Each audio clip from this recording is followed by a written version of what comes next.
Welcome back to Movies TV Mad. You can follow me on X at Movies TV Mad and on Instagram and on Threads at Movies TV Mad X. A very warm welcome to Friday's edition of the DC Universe Daily. Let's talk about Justice League. Now, let's not just make the assumption that everybody knows what Justice League is and why it was nicknamed Justice League. Justice League is the actual theatrical version of the Justice League movie. Now, originally, Zack Snyder made a Justice League movie. They forced him off the project because they felt it was too dark. They brought in Joss Whedon after harassing Snyder off the project. Brought in Joss Whedon to inject bright colours and bad gags into the movie. So they recycled Snyder's movie. They tried to recycle BVS by cutting half an hour out of that movie. And they did even worse to David Ayer's Suicide Squad, where they got Jeff Johns to rewrite the movie and then get poor David Ayer to reshoot that movie. And we saw what happened with that movie in the end, although it did make a lot of money. So they were into this habit of recycling visionaries' films, which is a bad look. But welcome to New Hollywood. New Hollywood basically isn't the bright, thespian, creative, artistic integrity that Hollywood used to have. Justice League exposed and embarrassed New Hollywood. Justice League is one of the most embarrassing incidents in Hollywood history. And it showed New Hollywood for exactly what they are. It wasn't just an exposure of Warner Brothers Pictures. It was an exposure of New Hollywood itself. It's insulting of its modern audience, believing that we're so stupid that we would have fallen for a movie with bright colours and bad gags. What Justice League proves in the end, because it was a flop at the global box office, not even making $700 million. A Justice League movie should be making $1 billion to $2 billion at the box office. Who knows what Zack's movie would have made in the end? We can hazard a guess that it would have been a lot more than what Justice League had made. So Justice League kind of sums up where we are. They actually think we're stupid. New Hollywood think you're stupid. They tried to refurbish Zack's movie.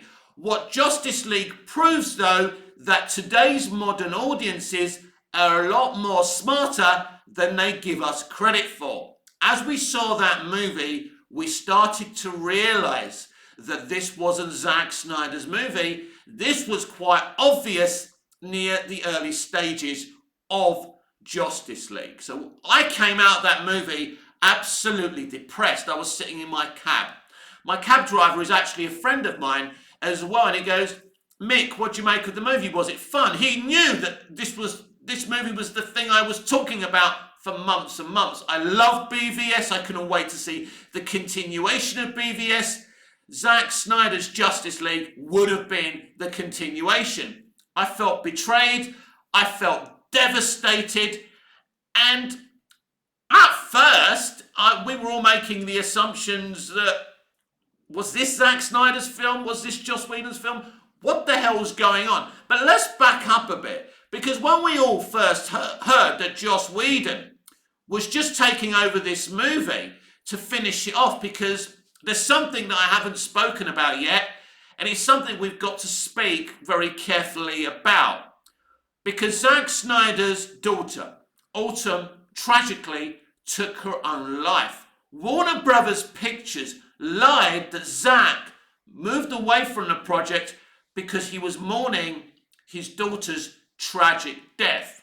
Later on, we would find out that Zack Snyder felt he couldn't fight the studio anymore because of his daughter's tragic death. There's a big difference. They even lied and said that it was Zack Snyder who brought on his good friend Joss Whedon to finish off the movie. We later found out, of course, that Joss Whedon and Zack Snyder are not good friends. They're not good friends at all. In fact, while reshooting Justice League, or as it ended up being Justice League, Joss Whedon would be mocking Zack Snyder as a director. Now, we found out a lot of things because Ray Fisher, who played Cyborg on the movie, fell out with Joss Whedon. They had a very, very terrible relationship during those reshoots. Now, once we actually found out that we were going to finally see Zack Snyder's Justice League, or nicknamed the Snyder Cut, Ray Fisher went to town exposing Joss Whedon and WB. There was even an internal investigation about what went on, but WB brought in their own investigators to try and cover it up. Warner Brothers Pictures never wanted us to see the Snyder Cut because the Snyder Cut exposes them and New Hollywood for exactly what they are. Because Zack Snyder's Justice League, or the Snyder Cut, is one of the best comic book movies ever made. Go on YouTube. See the reactions from people doing videos today reacting to that movie or reacting to Man of Steel. I'll quote you from a Marvel fan reacting to Man of Steel. It's better than most Marvel movies. It's like an Avengers movie. That's from a die-hard Marvel fan with his own YouTube channel reacting to Man of Steel. These people are being exposed every day. And I understand that there's die-hard DC fans and lots of film fans who despise the way Zack Snyder makes films. I'm not one of those people. So Justice League exposes them for what they are. And, you know, worse would come. We discussed the other day about this black Superman, this black Clark Kent movie, which is still in active development. Even Ray Fisher, a black actor playing Cyborg, wasn't happy with that announcement because they knew they were using that to boot Henry Cavill out as Superman. The treatment of Henry Cavill by Warner Brothers, and even the new Warner Brothers, what they did to Henry was disgusting. They said they were bringing him back. Then James Gunn comes in and replaces him with acting lookalike David Corenswet. I'm sure David's going to be a great Superman. And, you know, I've said it before, David looks like Superman. Does he look like Henry Cavill or does he look like Superman? That's another debate for another time. But basically, since Zack Snyder left the DCEU has been a disaster. Because Shazam onwards had the same mentality as Justice League. Let's inject bright colours and bad gags. They'll never notice the difference. As I said before, they think we're stupid. They still think that we are stupid. So just to reiterate what I've already said, Justice League was the moment, it was one of the most embarrassing moments in Hollywood history. And the struggle and the arguments and the battle between Snyder and the studio, while, you know, once the Snyder Cut was released, got even worse, with Snyder saying that they hated him, you know, and it's true that people at WB Pictures hated Zack Snyder. Those people officially are no longer running WB, but I'm not so sure if all of those hacks have left the building, considering when they did a DC documentary, they used footage of Justice League instead of Zack Snyder's Justice League. I spoke about this a great many months ago, because that's what you get here. You get balance, and we don't cut out the conversation to suit our own narratives. So we will see if, you know, if Superman Legacy is another attempt to, you know, inject bright colours and bad gags into a movie, or if it's actually going to be a good movie. I don't know. I'll tell you how that sandwich tastes once I've tasted it. They haven't even started shooting the movie, so nobody knows if it's going to work. Nobody knows if it isn't going to work. We don't know. We simply don't know. As I say, Movies TV Mad is about balance. It's not about lies. It's not about bullshit. It's about giving you what I think of situations straight through the eyes, right? That's it. because if you want a sensationalist channel, you're going to have to go somewhere else. In fact, if you want a channel who edits their videos and uses backgrounds and stuff, you're going to have to go somewhere else. This is about a guy who loves entertainment, who understands entertainment, who knows this industry, you know, like the back of his hand, you know, and that's the kind of guy you've got here. You ain't got a sensationalist, you ain't got someone who's going to edit their videos, but someone who does know what they're talking about. But I'm giving you my opinion. Doesn't mean my opinion's right, universally right, but I'm just giving you my truth. That's all I can do. This channel was absolutely in the forefront of fighting for the Snyder Cut. I was one of the main people fighting for the Snyder Cut at the time, like Chris Wong Svensson at Ping Pong Flicks, who did a wonderful job, and there was a bunch of Snyder fans setting up their own channels to fight to release the Snyder Cut. Meanwhile, Warner Brothers were leaking out lies about the fandom. They even got the Wall Street Journal to do a hit piece interviewing Snyder fans and basically putting out shit, basically saying they said that when they didn't say that. It was a horrible hit piece. It was an all-time low for the fandom.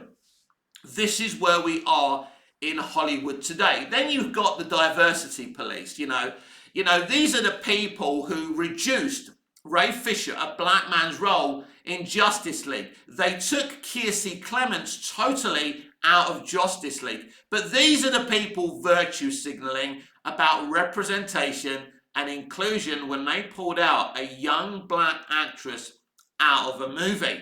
And when they put her back in The Flash, I mean, listen, I don't know how many takes they gave that poor girl, but her performance wasn't as good as it was in Zack Snyder's Justice League. There's no question about that. Zack showed Kiersey for the beautiful, wonderful actress she is. She was photographed beautifully. I would expect nothing less from Zack. Basically, they threw her in the Flash movie, and I wouldn't be surprised if she did, around 3 takes. It was very haphazard. They didn't work on any kind of chemistry between her and Ezra. I mean, her and Ezra barely spoke on the screen in Zack Snyder's Justice League, but they had more chemistry there, when she was, when she had the car crash and everything in slow motion, a beautiful moment. Then they had no chemistry in the Flash movie. The Flash movie's a fucking joke. But these are the people who made the Flash movie, who decided to replace Henry Cavill's Superman with Sasha Calle's Supergirl, are the same people who implemented Justice League. A bunch of fucking hacks. And, as I say, Justice League is everything that exposes new Hollywood today. They have no intention of giving you something great. They reduced the runtime of the movie so they could get lots of viewings. And basically, everything they did with Justice League was to make money. They thought by putting in bright colours and bad gags that they could make $1 billion, $2 billion movie. They thought they could have the success of the first Avengers, written and directed by Joss Whedon. But the consequences of what they did was what I call karma.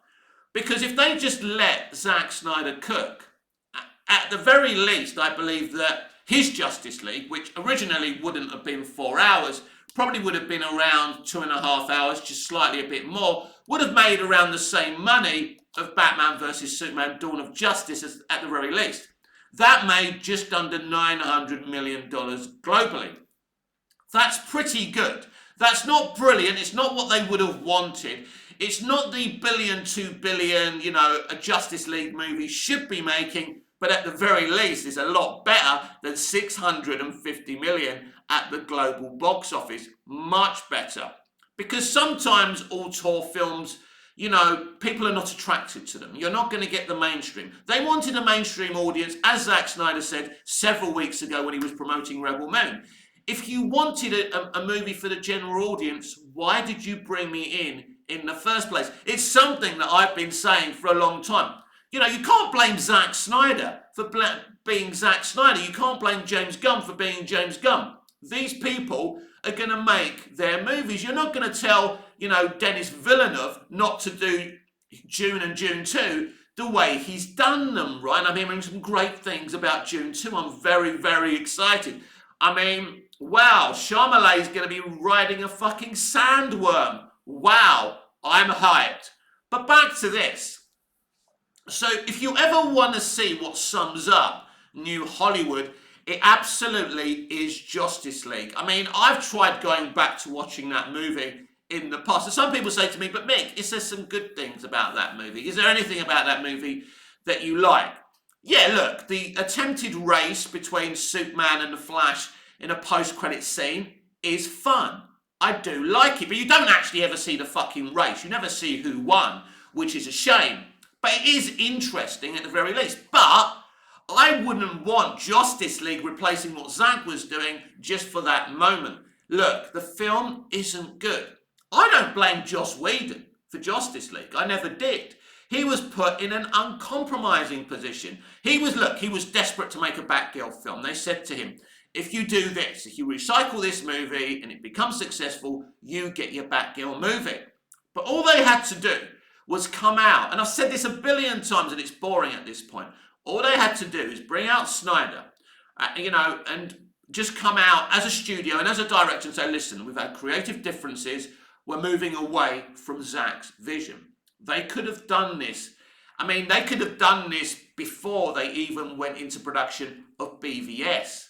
But they removed Nolan and Goya, who they blamed for Man of Steel not making $1 billion. That brilliant movie, by the way, because it is all about money for them. Because we've moved away, that's something else with New Hollywood. We've moved away from telling great stories. It's all about the diversity, it's all about the virtue signaling, and it's all about making lots and lots of money. Of course, the way they do everything now, with the diversity and the virtue signaling, nobody goes and watches their movies. They're barely making any movies in China anymore because the Chinese people have taste and they can see that the movies they're getting from Hollywood are shit, so they're not coming out to watch them. You know, the Chinese loved Snyder's movies, so that wouldn't have been good. That wouldn't have been a good representation for Warner Brothers. China's a huge country. There's a lot of money to be made, whether you like China or not, or believe in their politics. As a business, they're losing a lot of money from not making good movies any longer.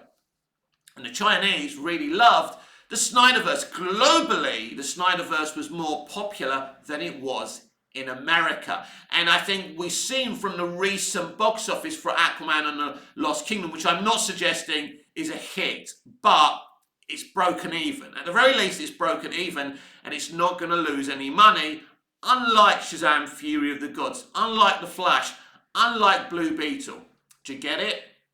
And really, even Black Adam, which is one of the best DC movies made in recent years because it was nothing to do with Emmerich and that lot. You know, The Rock and his production studio made that movie. That's why it was half decent, but it still was a flop because nobody wanted to see a Black Adam movie. So the general audience were never going to come out in their droves and watch that movie, but it's a pretty good, solid CBM.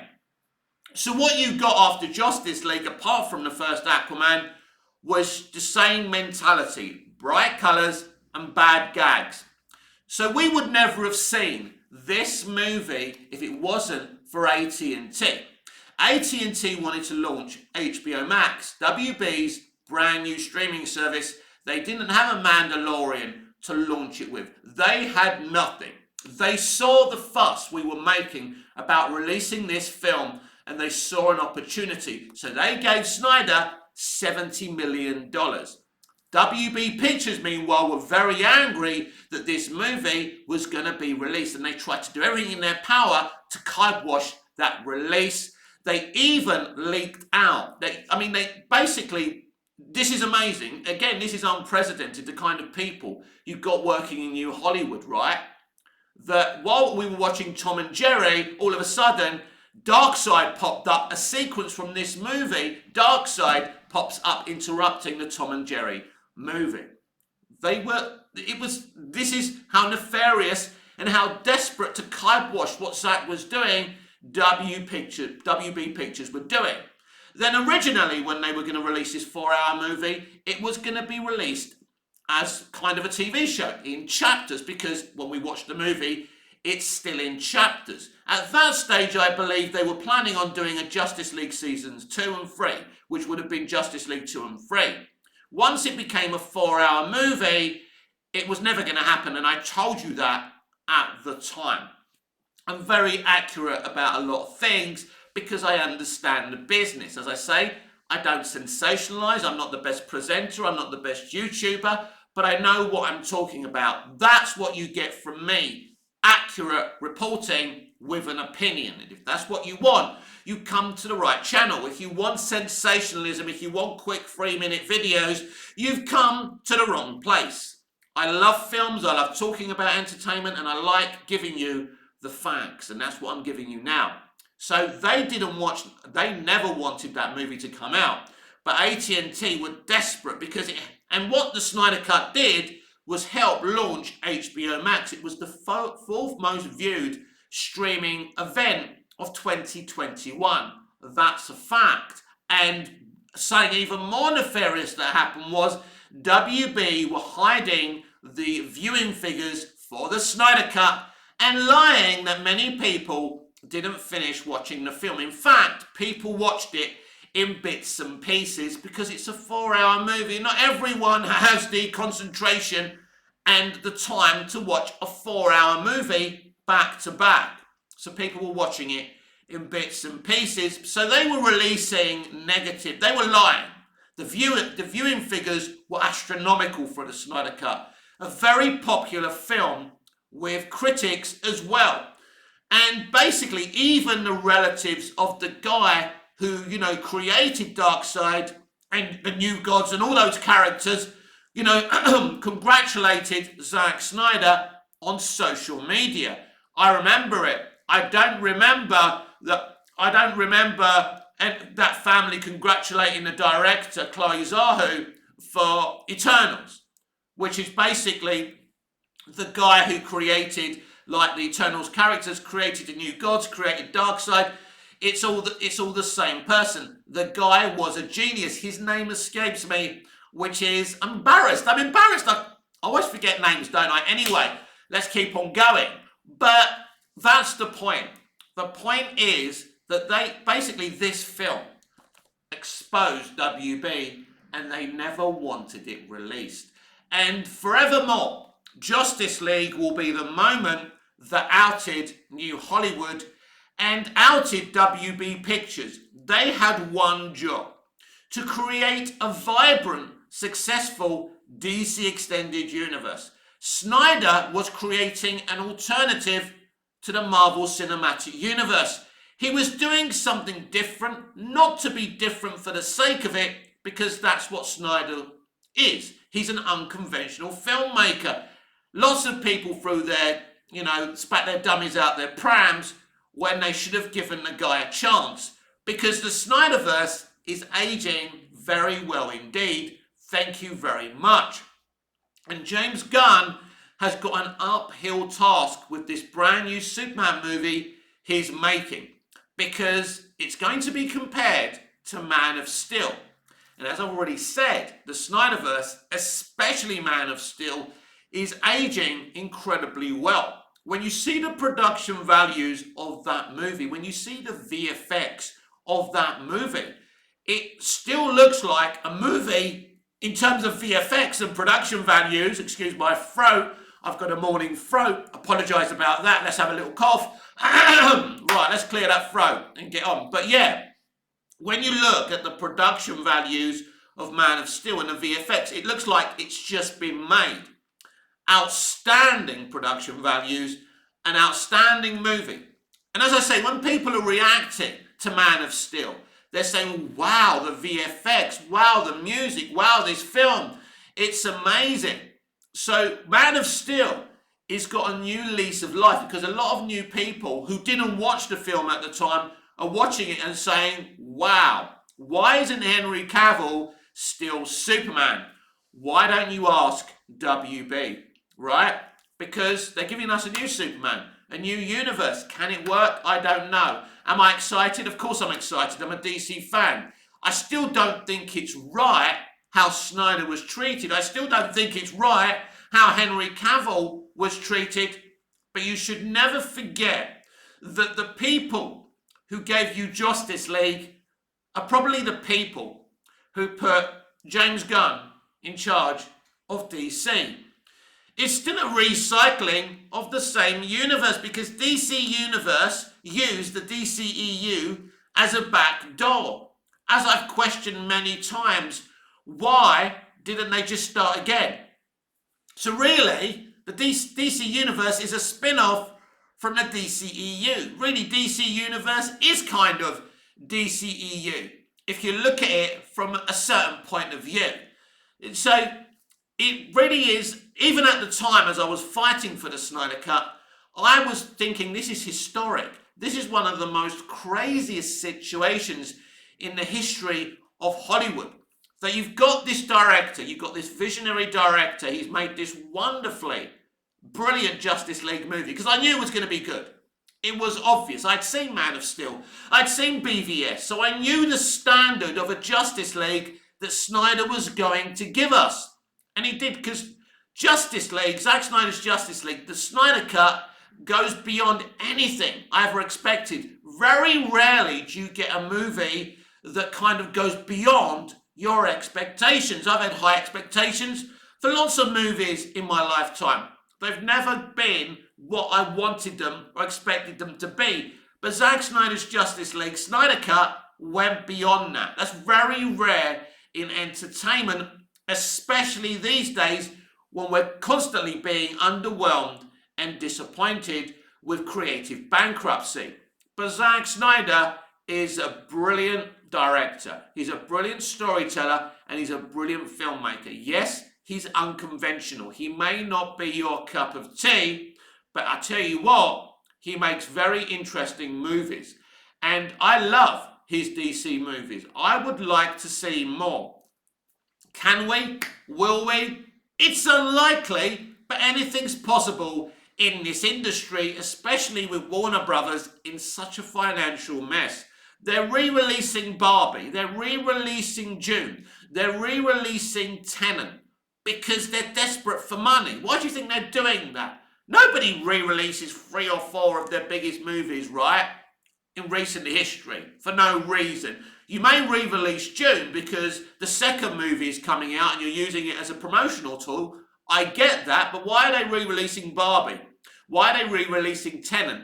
Because they're fucking desperate. They're selling all their old series to Netflix because they've got no fucking money. There's now a rumour of a merger with another studio. Not just Paramount, but yet another studio as well. I think it's the people who own Universal. That would make Universal and Warner Brothers huge. Will it happen? Well, they're denying it. They're denying it at the moment.